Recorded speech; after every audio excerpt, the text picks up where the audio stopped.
Welcome back. I was going to go over a few things today. Clean the shop up a little bit. It was getting wild again. I got this case open. I'm going to take all these gears out. I found a keyway. I went to Menards today. They don't even sell 1/4 inch key stock there.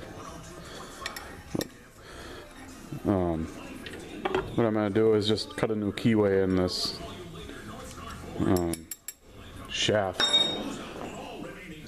The hubs are, the keyway, I don't know if you can see, the keyway's kind of chewed up, but it's only using about half of it.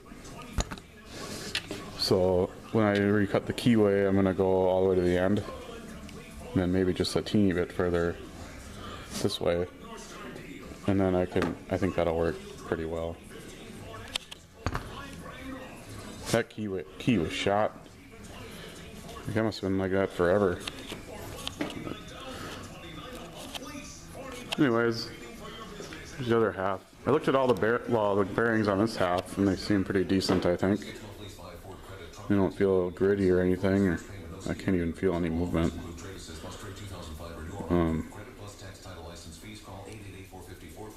I don't know. So, as of now, I'm not going to replace any bearings.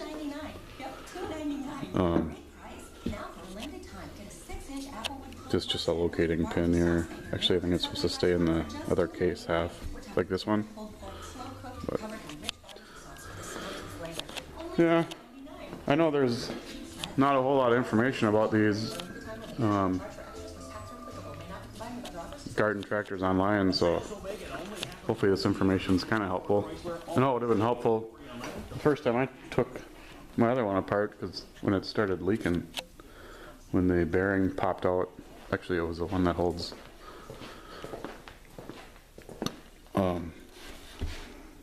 no, it's like right here. It actually just worked its way out, popped out. I'm thinking it was an undersized bearing, because it was the new one I put in when I measured it was about a half a thou bigger. And the thing only had I think it had about 250 hours-ish when it came out, which is like barely an oil change. But yeah, so I'm gonna pop these gears out and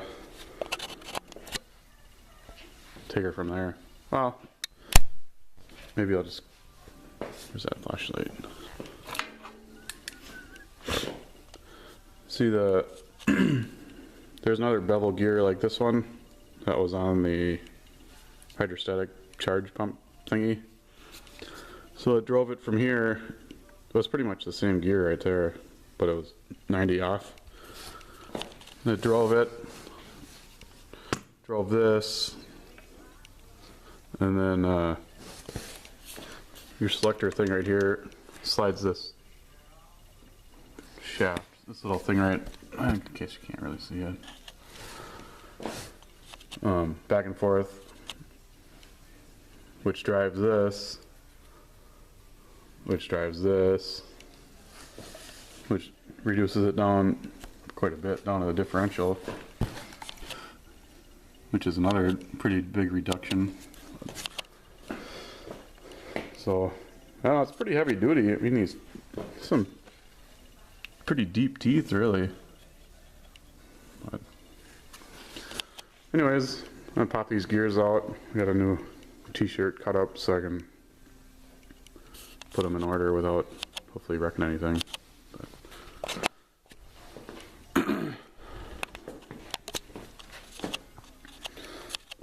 Well, I popped the gears out.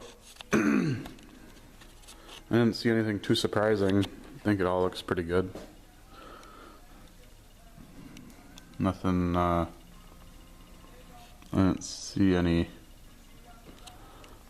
where all the bearings are at. I mean, it looks pretty well. Actually, good.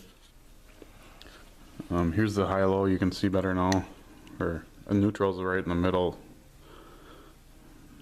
See, it fits in there like that. And then when you shift that fork over, that must be low, I would imagine.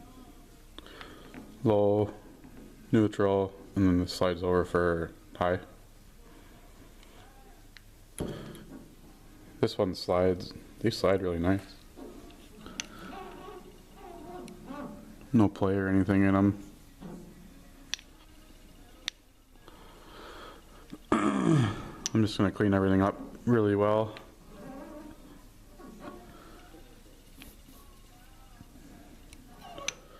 Yeah, that should work. This one is held on with like, what, snap ring? E-clips or something. Anyways, both sides of the axles have these weird marks. I don't know what the heck that's from. Both sides. I don't think that's where the bearing rides. I'll probably just emery cloth them flat so it doesn't feel like there's a mark. You can see right on this one where the axle bearing rut. You can't even feel that. You can just see it where it rubbed, so I'm thinking that's fine. So I'll probably just emery cloth this up, put the new seal on, cut in a keyway, new keyway, both sides. Pretty sure I don't think the seal quite goes into this stuff. But yeah. So probably be ordering up some parts, and then might be a little while before I make another video, but coming along well. I won't go into too much depth with this stuff, but there's some stuff. Ooh. I mean, I don't think that's supposed to be loose. That arm loose on both sides. Couple O-rings. So pretty much on this, there'll just be 3 seals, one for each axle, and then the brake shaft that sticks out. Gasket for here, and a gasket for here, and then that frickin' control speed thingy I broke. That's like $34, but luckily they still make it. New oil filter, that's like 15 bucks. I've always used the actual wheel horse one. I think it's supposed to be like 10 microns or better, but I don't think those aftermarket ones are quite that, because I called Napa and they said their gold filters were like 21 microns or something. I think the guy told me. I don't know if that's right or not. It was just the guy behind the counter, so who knows. But yeah, I'm not planning on taking any of this apart. It looks like there's just a spline, probably a spline on the end of this, then another gear, probably about like that. That gets held on with a snap ring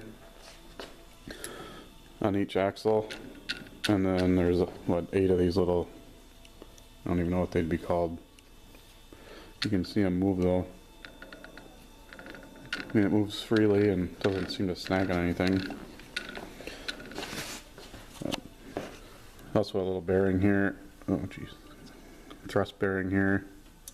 On my other one I replaced both axle bearings. I think I did one of these because it felt kind of, this one's really tight. The other one had a teeny bit of movement. Probably would have been fine, but I didn't want to do it again. And then I think I replaced, it might have been the, I think it was the one here, but I don't even worry about that on this one just because everything's, I don't see any reason to do that. But yeah, so I'll order some parts up and make another video from there. Might be a week or so. I'm gonna get them from that parts tree online most likely. Well, I was thinking about going to my local Toro dealer, see if they'll give me a little price break, because I gotta do that one too. Plus the engine parts that'll be, after I get the back half done, I'll probably tear into this. Anyways, thanks for watching. See you later.